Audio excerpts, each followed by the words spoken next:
First Readers Theater series at Maximus, which we think has turned out pretty well and which we'll probably do again next year. 2 weeks from last night, the Lasser High Poetry Club will be reading their poetry at the store. That'll be on a Sunday evening at 5:30. It's advisable that if you can make it, to make it. These kids have been working hard and they're doing real interesting stuff. I've already introduced Jim Gustafson once before. I could go on and on and on. I believe firmly that Jim is in the first rank of modern American poets. His writing has gone beyond the reaches of poetry into novels, one of which I've had the pleasure of reading, called Discount City. Hopefully everybody will have the pleasure of reading that one day. Short stories, other kinds of intermedia collaborations of his own. Is this the first theater piece? Many plays. Jim's language is very cranky and very beautiful, very expressive. I've had a chance to read a small, and hear both a small piece of this play. I'm sure everybody's going to find it very, very enjoyable and unusual. The play is called Leap of Faith Blues. It's a play in one act, with 5 scenes. Jim will be playing the part of all of the characters. So sit back, hold on to your chairs, and enjoy yourselves. Say it's all right. Say it's all right. Say I'm high on life tonight. Say yes. Say yes, yes, yes. Say whatever you want. Say whatever you want. Say, I thought I left the beer. I thought I left the beer down here. Right next to the phone. Right next to the phone that don't ring no more. Now where's my radio? Where's my old radio? Say it ain't so. There's a baseball game on. A doubleheader, I know. Where's my radio? My old radio.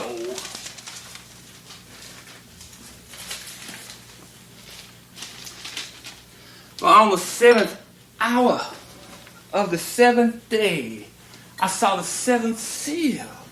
And the 7th seal say that I am. Say that I am the man who wears 7.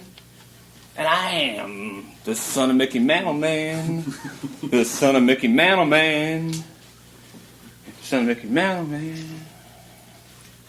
In the 7th inning of the 7th game, on the 7th year, on his road to the Hall of Fame, he steps to the plate with a beer in his hand. He hears the roar of his fans. They know who I am. The son of Mickey Mantle Man. The son of Mickey Mantle Man. He takes a bite of his funky hot dog. His high-grade ballpark funky plumps when you cook 'em funky hot dog.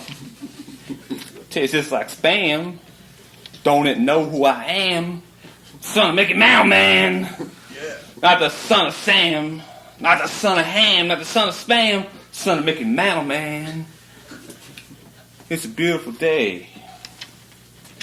He picks up his 37-inch bat. He says, look at the sky. Ain't that just where it's at? What an indescribable thrill. What a great hot dog. He looks to the Lord for guidance and for thanks. He looks for the Lord for guidance and for thanks. The Lord says to him, come on, hit one over the lights. Hit one for me. Hit one for me tonight. But Lord, it's an afternoon game. Well, it's not no more. In the sky, she turned dark, and the wind started to blow. The sky turned dark, the wind started to blow. a stiff breeze, the straight away of center field. It's all up to him. It's all up to him. He takes a practice swing. He knows this is his game to win. The seventh game. The seventh game. The count goes quickly to 3-2. He fouls the next pitch away, and then he knows what to do. And when the seventh pitch comes in, it's a little high and outside, but he won't be denied and swings away. There's a cacophonous crack. Wow. And the ball never come down. It never come down. It never touched the ground. It never come down. Cleared the roof by at least 50 feet and still rising on the way out. The crowd gave out a mighty shout. The crowd was amazed by the son of Mickey Mantle Man. And the Lord, he was pleased. Woo-doo-doo.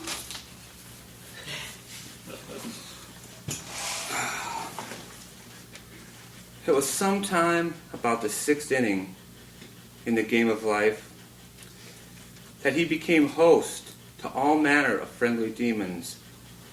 Demons, devils, jujus, harmonica-playing semi-legends, left-handed shortstops, all kinds of exiles, guys who had been prematurely ejected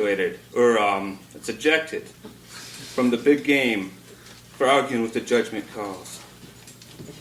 He protested one too many third strikes and was booted out of the game, off the team, and out of the league. And they all came to me. The guys who were kicked out of baseball for screaming incongruous things to teenage girls outside the bus, for kicking up the dirt and the dust and all kinds of fuss, for drinking 30 or so beers. After the game, they drank too much beer, too much goddamn beer, and they were optioned to me. And I picked them up on waivers, out of the goodness of their heart, my heart. There's always room on my team. They live in my house. They ride on my bus. They live in my head.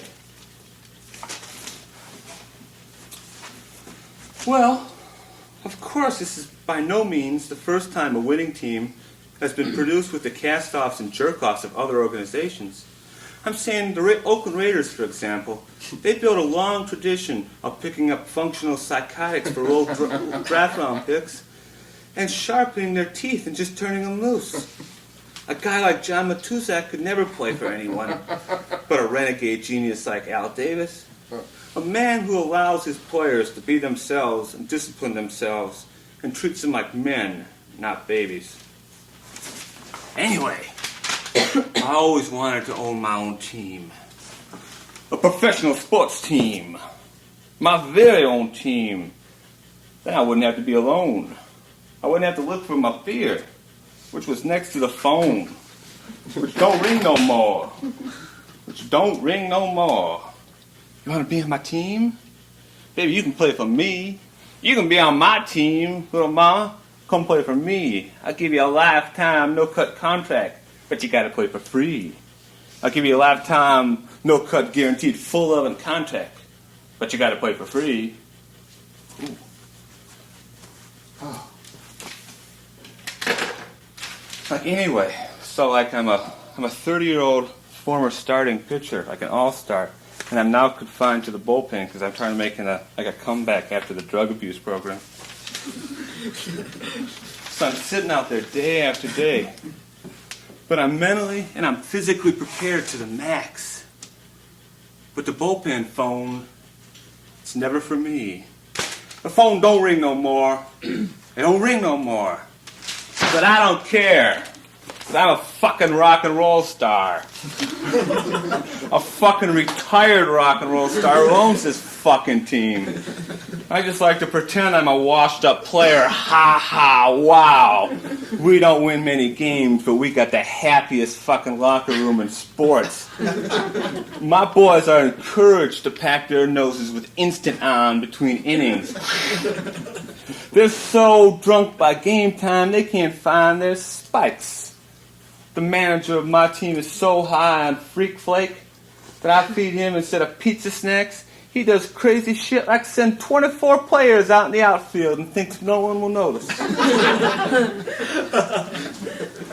When I bought this team, I was rich and bored. I needed something to do. I was tired of the horde. I was tired of managers and promoters. Wanted to be my own commander. So I bought this team and named them the Funky Salamanders. They're the class of the league. They sliver and slide, the Funky Salamanders. My very own rad. Now you guys, you come down here because you want to play just for me on a team that is loose, where a player is free. And that's a good place to play, playing out here.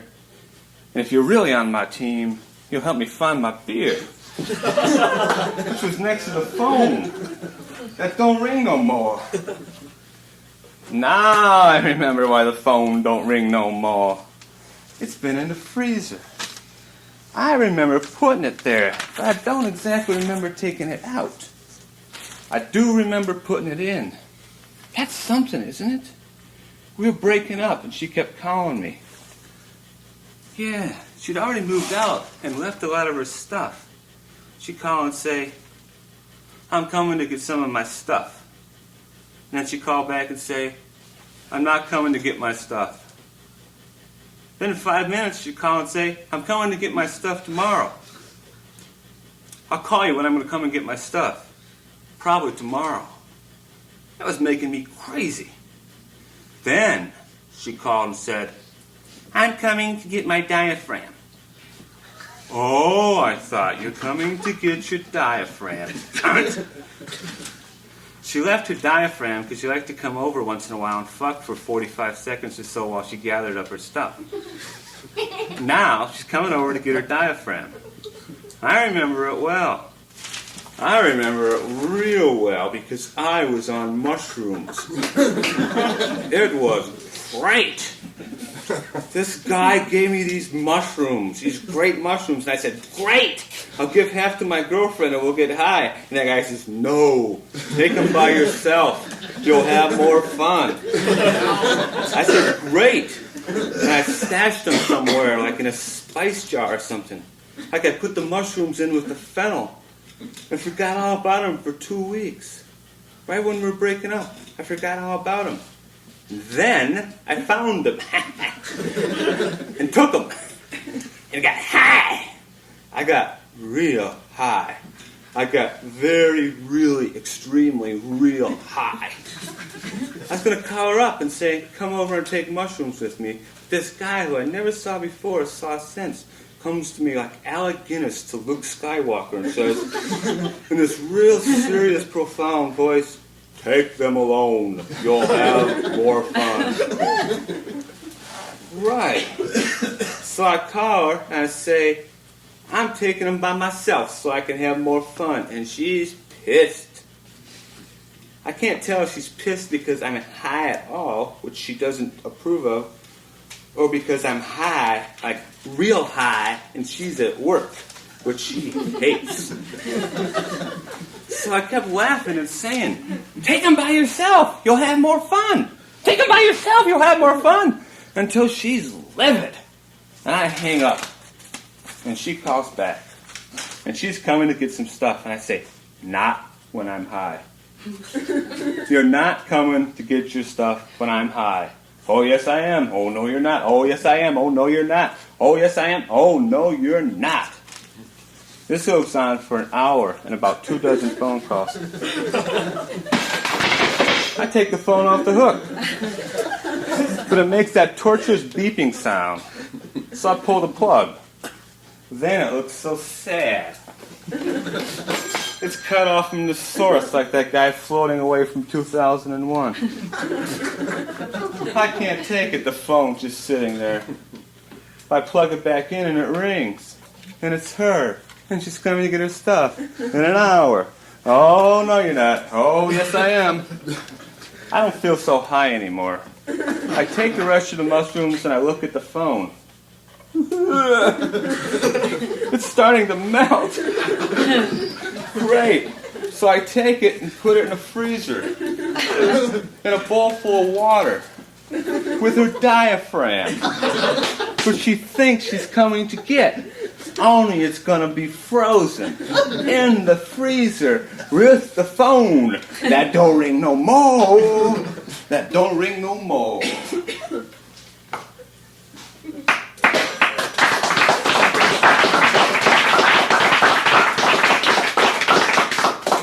I'm reading both the parts here, so bear with me. She slunk into the room, as slim as an ice pick's chances of going to heaven.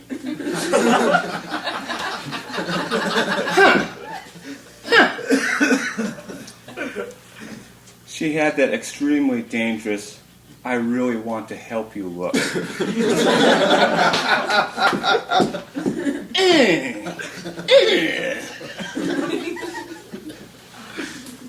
She was sharper than a diamond cutter's favorite tool. I won't say how mine reacted.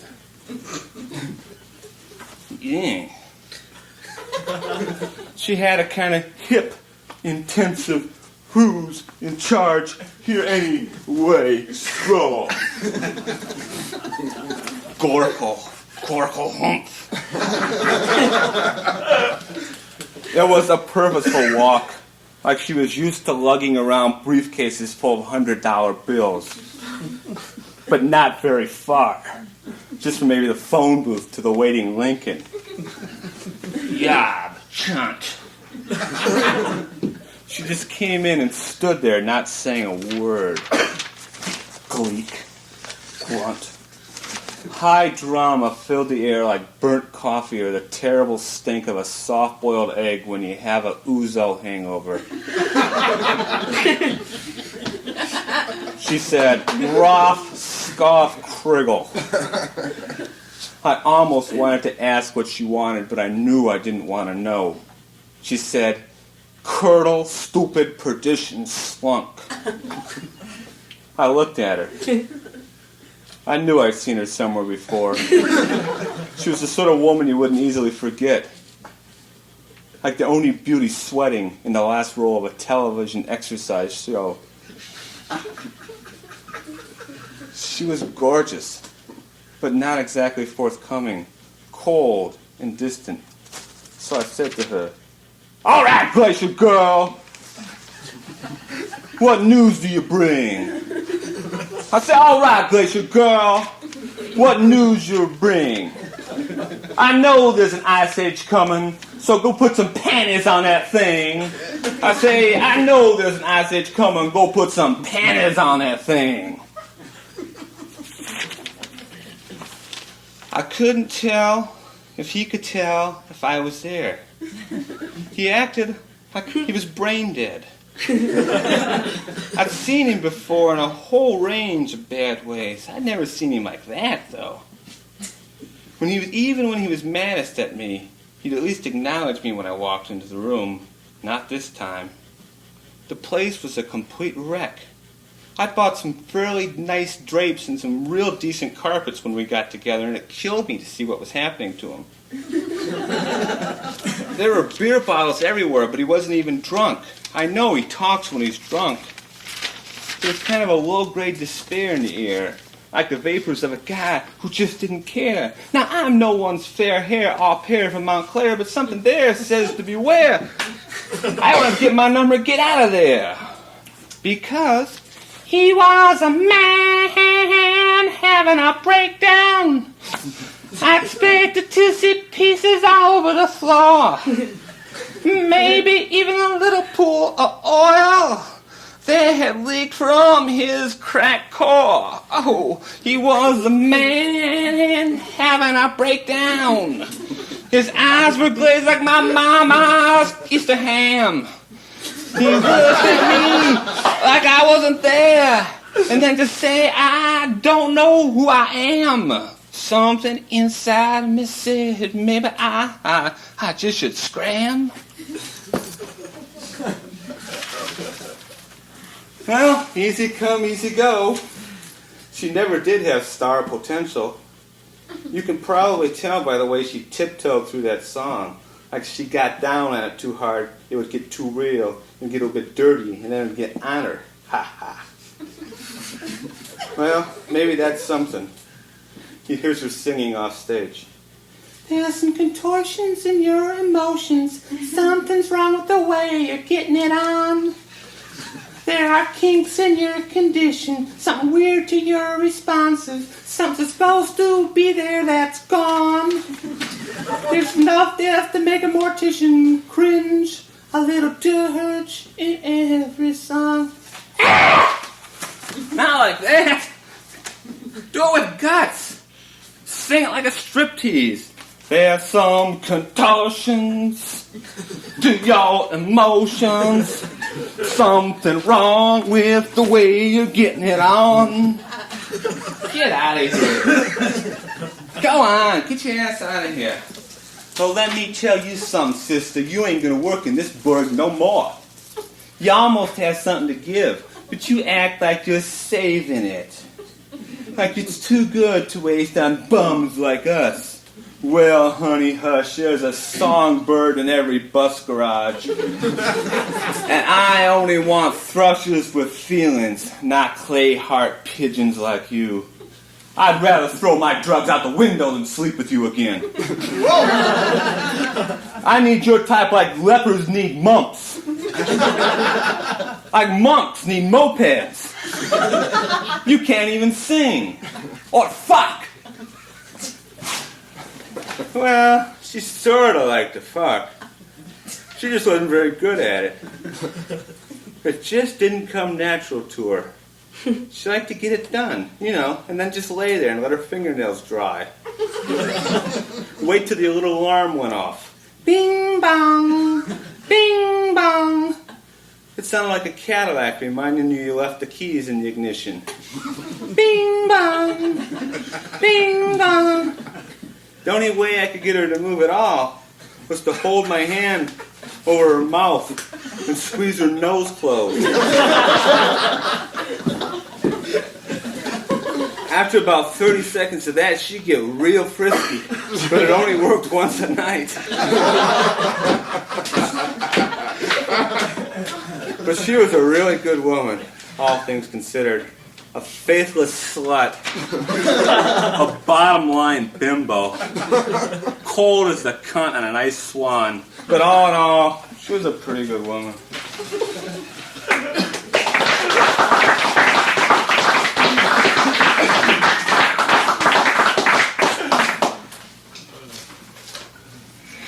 Again you come to me, you lathering grape. You come once to meet my thanks. Shall I try yet again to know the moles on your flanks? Too fast for you, my heart's melue? Does my heart still yearn for your fragrant wood? For an old solution as you snuggle closer and I can spell your asbestos ambrosia? Why do I ache to make your mush mine when you loom over me in the mist? In the haze, in the tears, in the wasted worry days, had I had breasts, they'd tremble like sparrow burgers. The magic breath drifts above your usefulness. It's this fusion in doggerel. My, Desdemona. My, Desdemona. You faithless hussy. You bring with you the visions of happy days. Those days were ours, yours and mine, happy days. It's like a rocket motorcycle riding out of a smoldering shit heap, roaring to life to tell one more forgotten scale. Ah, the latex yogurt, the scansion and the spum of the shirred crayfish. No more magnificent pimento loaf, no more. Well, if that's how you feel.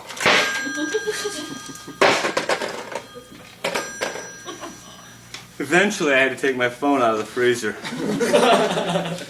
It just wasn't doing me any good in there. So I took it out and got a new one. Had the phone company come over and repair the old one. It was a black dude who came. An Ashanti, I think. And he said, "What happened to this motherfucker?" And I says, "It's hard to tell, it's hard to tell, it's hard to tell." I said, "I might have spilled a drink on it or something." He said, "That's cool, don't worry." So I gave him a water glass full of Johnny Walker Red, as if so to affirm that this was indeed an affluent household that poured a drink that was capable of being spilled. About the time he finished it, the phone rang again. All over. He said, "Man, I got split so you can do some business." I wanted to say, "I don't got no business." But he split, and I answered the phone, and it was her. Sure as shooting. And I still didn't want to talk to her. But I didn't want to put my phone back into the freezer again either. So we went through the hi, fine, how are you? Find yourself getting a minute, okay, it's all right. The girl was supposed to walk out with her phone. I would call him up, and he'd be so drunk that it would sound like he was semi-asphyxiated. I thought it would be best to keep him talking until I figured out what to do. So we'd say, "Fine, and yourself? Are you getting laid? Do you have any money? Doesn't the weather suck? Bye, buy bonds, bye-bye, baby." And she'd keep talking. One night there was a copy of Othello or something by the kitchen cabinet. And on the third or fourth time she called to make me talk when I didn't want to talk, I started to read it to her without telling her. I heard the phone drop and some insane cackling, and then some breathing, then I said something and he answered like Mick Jagger or something. "It doesn't matter, you fucking cunt. I'd like to kick the t-shirts right off your back."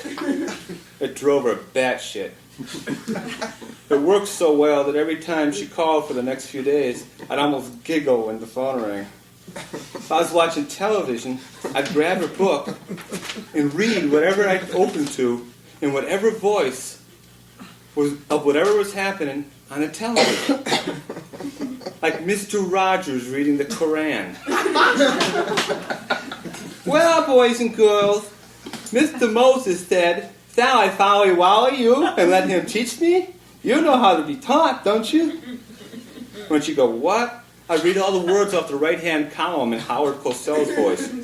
Burling, breakfast, encounter, journey, thou, Satan, forget it, remember it, marvelous. And by the time I was done with that, she'd had enough phone call and start to cry. It was great. It was terrible. When I lived with him, he was the most communicative man I'd ever known. When we were first together, we talked about everything. Then he stopped talking and started drinking about 3 months into the relationship. I don't know why. Then he hardly talked at all. I couldn't take it and left. Then he started talking all the time. For the first few weeks after we broke up, like he really missed me, like he wanted me back. Then he got mad. I forgot what reason. And he wouldn't talk at all. At this point, I began to worry. I did everything I could to get him to talk. And finally, he started with the mumbling and grumbling. Disassociative, very weird. It was very weird, but plenty effective. A dose of the Koran is enough to discourage anybody under the best circumstances. But she'd be calling from her office with her speakerphone on and trying to be sincere and cunning at the same time. And kapow, it just cleaved her synapses. I didn't know what to do except maybe stop calling. It was the first time since we'd been together I looked forward to her calling. I didn't want to stop calling, but as soon as she'd hung up, I'd scramble around looking for some more books to read to her from.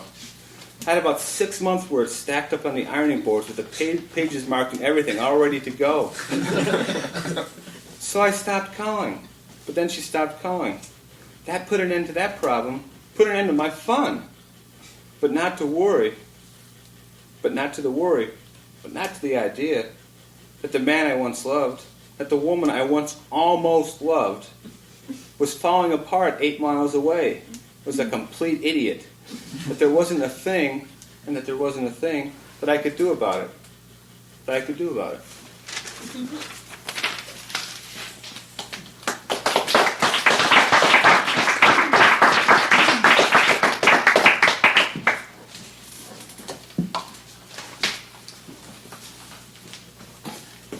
Oh, I picked things up. And I set things down. And I move them around. Oh, I pick things up.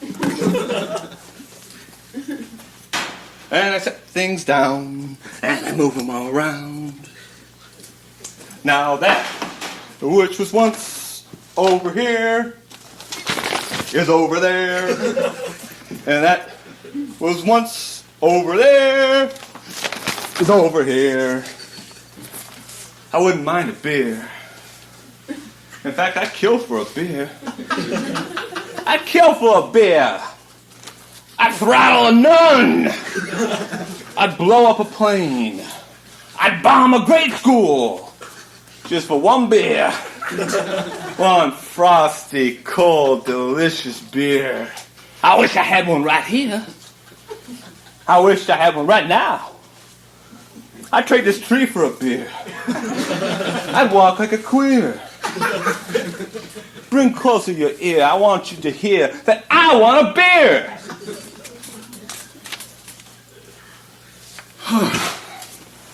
But then I started to miss her something terrible.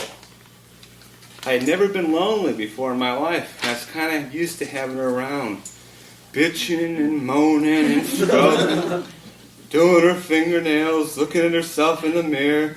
She drove me crazy, but right now, I'd trade my last beer just to hear her complain that there's toothpaste in the sink and there's hair in the drain.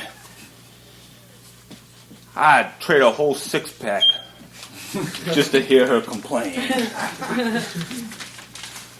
This is supposed to be a Patton imitation. He's looking out over the battlefield. I miss her. God damn it. I really miss her. I stand here on this spot where less than 2 months ago, two lovers did glorious battle. She was on the scene early that day, equipped with artillery, air support, and 10 crack legions of commandos. And he came from over there by the refrigerator. He was splendid.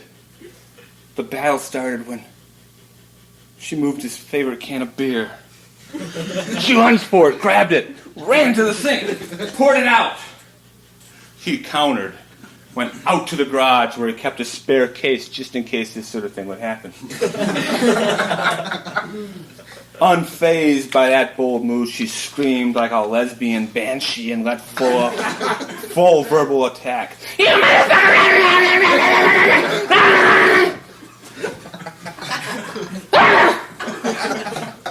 He knew he couldn't hold off for very long. Not under that kind of intensity, so he attacked frontally, wrestled her to the ground. He knelt above her and tried to subdue her with affection, kissing her again and again on her bare, snarling canine teeth. She was continuing the battle, shrieking, "Let me up! Let me up, you asshole bastard! You bastard asshole, bastard asshole!" Then he was about to administer the coup de grace. He knelt on her arms, and after fair warning and call for surrender while he contemplated knocking her face off, he farted. She obviously wasn't ready for that strategy.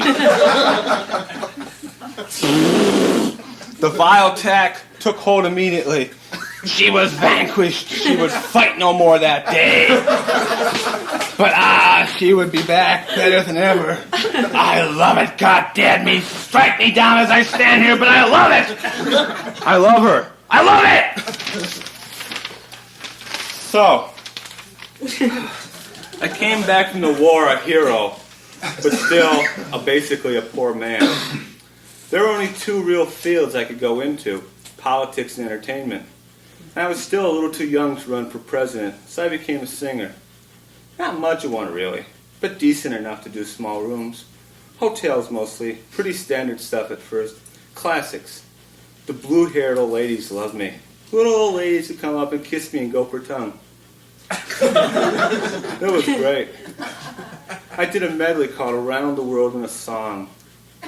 I want to be a part of it. New York, New York, in foggy London. That's a long way from Tipperary. I love Paris when the meat's rotting. I love the Warsaw Ghetto under siege. I love Moscow when it's frigid, but I can't love it all unless you're with me. And then I started doing my own material. I was hooted off every stage, ran out of every room I played. The crowds wanted my famous Around the Wilderness song. And that's when you wrote I'll Follow You Anywhere? Yeah, Merv, that's about the time I wrote it, all right. I wrote it for this woman I liked. I still do. Well, why don't you do it for us? Sure, I'd love to. It's good to see you tonight. It's good to be here. It's good to be anywhere. Anywhere. One of my favorite places. Honey, if you're anywhere out there tonight, this one's for you. C flat. I'll follow you anywhere, from Ozone Park to Zuma Beach, from Key Largo to Fargo to hell and back, from Timbuktu to Tuvalu, Lubeck to Kathmandu. I'll follow you anywhere, from Nairobi to Naropa, Cincinnati to Saint-Tropez. Take as long as many suitcases as you want. We'll do it all your way. From Butcher Holler to Valhalla, Bombay to Baton Rouge, Kalamazoo to Xanadu. I won't chase no coups. And when you go, I'll go with you. I will. I'll follow you anywhere. Thank you. You're more than just plain beautiful. Great bunch out here tonight. Anybody from any of those places I mentioned? Wow, Tony, we got a little bitty blue hair from Bombay right in the front row. What do you know? Hey, say hi to Sister Teresa for me. Been from Paducah to Cochabamba, Azusa to Santa Fe, from Austin to Boston, with songs in Topeka along the way. But I'll follow you anywhere, through the chill in the air, under the stormy seas, under the polar cap, to the frontiers of space. I'll climb K2 just to get next to you. Where are you going? Hey, well, if you don't like it, you can wait in a fucking bus. See if I care. Go knit something. Stop wasting my air.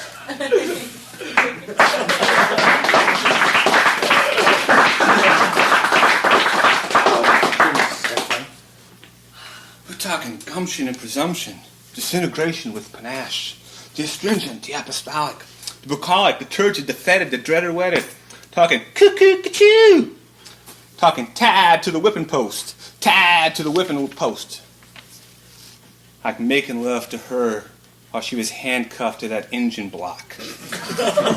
An Oldsmobile V8 in the side lot next to our old Kentucky home. Then I was gone. I'll be gone like a cool breeze, but I'll be back again like a yeast infection. Say it's all right. Say it's all right. Drugs and dialectics. I want to sing this body electric. Magma, mush, oblivion and such. The wonder of the Wranglers. One nonplus pink pussycat. I got the key to the highway, but I don't go there no more. For me, that piece of concrete is just like any other floor. Reverse the jets. Delete the demolition. Acknowledge annihilation. Activate the rectal vision. Jettison the non-essential data. Cancel the rendezvous with the Death Star.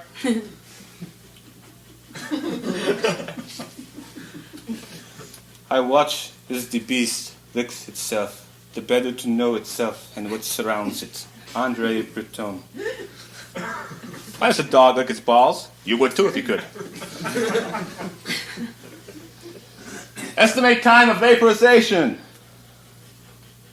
Baby, I think it's time I take that ride. Oh, sweet darling, I think it's time to take that ride. I'm tired of being here by myself, feeling like Bonnie and Clyde without Bonnie. My Bonnie climbs over the ocean. Dingus love. Goofus Henri. Jaw loves baseball.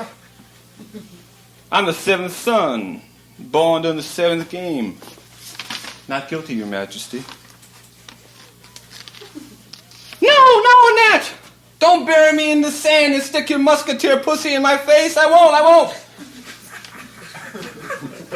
I gotta get out of here. I gotta get dressed. Where's my t-shirt? I don't talk to me about t-shirts or tantalize me with coke. I don't flash a wallet full of 50s and then tell me how you're broke. I want to staple the wings of that angel together.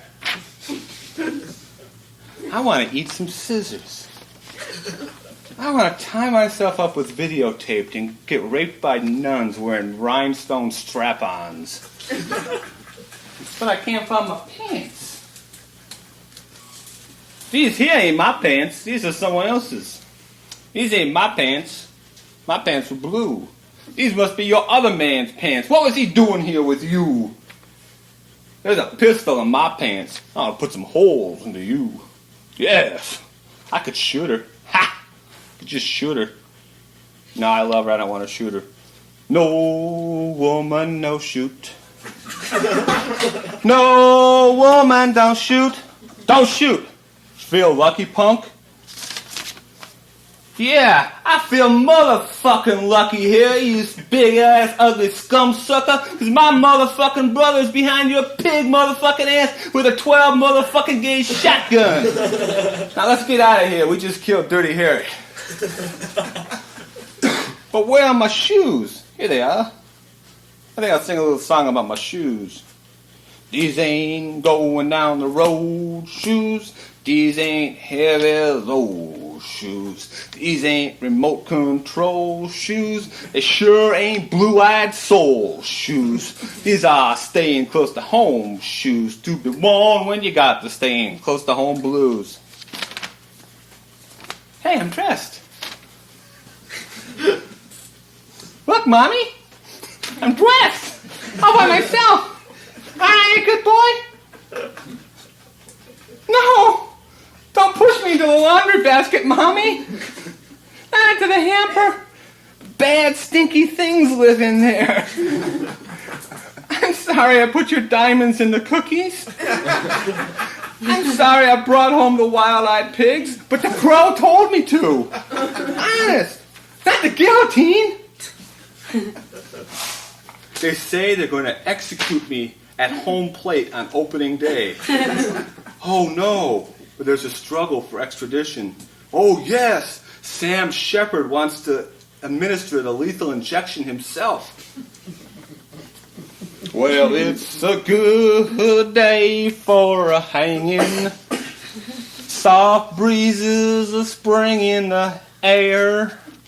Now let's just go fetch that varmint and string him up over there. Curly Stooge. I gotta get out of here!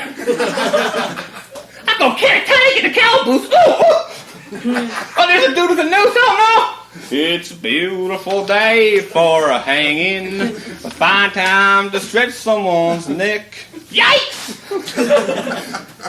Vigilante Annie's! Quick, hide the little girl panties! No, Sheriff. I didn't see no little girl wearing a pink polka dot smart and little yellow cotton panties with a little bit of poo-poo on the seat. Let's put him in the hamper and shoot him full of arrows. I am the Saint Sebastian of the laundry basket, and I am about to be martyred for my faith. Faith shall win today. Hear that? Don't despair, little bro. Faith will win the day. Yeah, little buckaroo, faith will win the day. Yeah? Let me tell you, I got the amazing double spinning, twisted 2.5, broke dick, broke heart, back and my neck stretched out like a giraffe. I got the wild and woolly black twirlies, I twisted and torn juju. I got the hyperactive, overextended leap of faith blues. Yeah.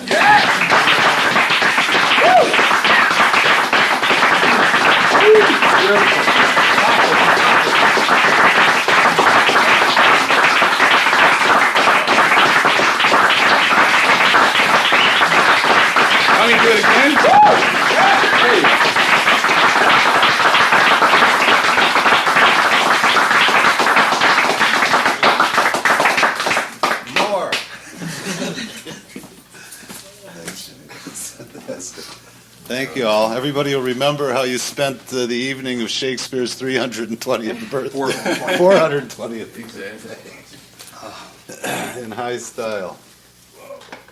Lights. I don't know about style, but I